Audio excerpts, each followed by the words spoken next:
పరకామణిలో చోరీ కేసుకు సంబంధించి హైకోర్టు కీలక ఉత్తర్వులు జారీ చేసింది. సాక్షులకు ఇదే కేసులో నిందితుడిగా ఉన్న రవికుమార్కు పోలీసు రక్షణ కల్పించాలని ఆదేశించింది.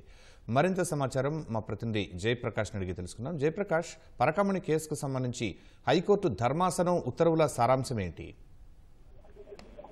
శర్మ, ఈ రోజు పరకామణి కేసుకి సంబంధించి హైకోర్టులో విచారణ జరిగింది.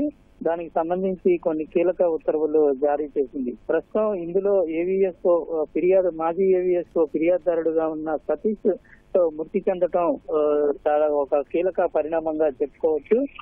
ఈ విషయం సతీష్ మృతి తమకు దిగ్భ్రాంతి వ్యక్తం చేసిందని, షాకింగ్ ఇచ్చిందని కోర్టు వ్యాఖ్యానించింది విచారణ సందర్భంగా. అదే విధంగా ప్రస్తుతం ఈ కేసులో ఉన్నటువంటి నిందితుడిగా ఉన్నటువంటి రవికుమార్ తో పాటుగా సాక్షులకు కూడా పూర్తి స్థాయిలో భద్రత కల్పించాలని సిఐడి డీజీకి హైకోర్టు ఆదేశం ఇచ్చింది. ఈ దర్యాప్తు పూర్తయ్యేంత వరకు వారికి భద్రత కొనసాగించాలని తెలిపింది.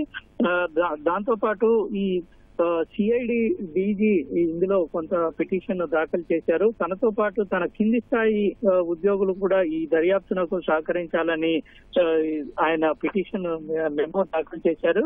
ఆ మెమో పైన విచారణ ధర్మాసనం మెమోని అనుమతించింది. ఆ కింది స్థాయి అధికారులు కూడా దర్యాప్తులో ఉండాలనేటువంటి ఆదేశాలని ఉండొచ్చు అనే ఆదేశాలను ఇచ్చింది. తదుపరి విచారణలో వచ్చే డిసెంబర్ 2కి వాయిదా వేసింది న్యాయస్థానం. ఈ పూర్తి వివరాలు చూసుకున్నట్లయితే పరకామణి చోరీ కేసుకి సంబంధించి చాలా లోతైనటువంటి విచారణ జరుగుతూ ఉంది. సతీష్ ని ఇప్పటికే ఒకసారి విచారించినటువంటి అధికారులు రెండోసారి పిలిచిన నేపథ్యంలో ఈ ఘటన చోటు చేసుకోవటం, ఇది ఒక హత్యగా ప్రాథమికంగా సిఐడి భావిస్తోంది. అదే ప్రకారంగా కేసు నమోదు చేసి అసలు ఈ కేసులో ఏ విధంగా మలుపులు తిరిగాయి, రైల్వే స్టేషన్ లో బండి పార్క్ చేసిన తర్వాత లోపలికి వెళ్ళినటువంటి వ్యక్తి ఏ విధంగా ట్రాక్ పై నుంచి కింద పడ్డాడు, బ్యాగ్ తన సీట్ లో కాకుండా వేరొక నెంబర్ లో ఉన్నటువంటి 11వ నెంబర్ సీట్ లో దొరకటము, ఇవన్నీ పలు అనుమానాలకు తావిస్తుంది. అసలు ఏం జరిగి ఉంటుంది అనేది సీన్ రీకన్స్ట్రక్షన్ కూడా ఇప్పటికే ఇటు సిఐడి ఏడీజీ ప్రత్యక్షంగా ఉండి మొత్తం సీన్ రీకన్స్ట్రక్షన్ కూడా చేసిన పరిస్థితి ఉంది.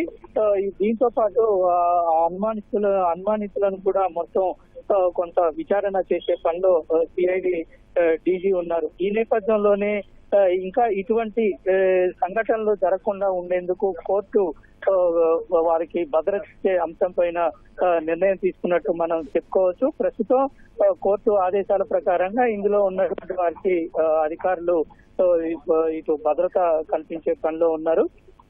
మరోవైపు ఈ కేసుని పూర్తి స్థాయిలో దర్యాప్తు చేస్తూ ఉన్నారు.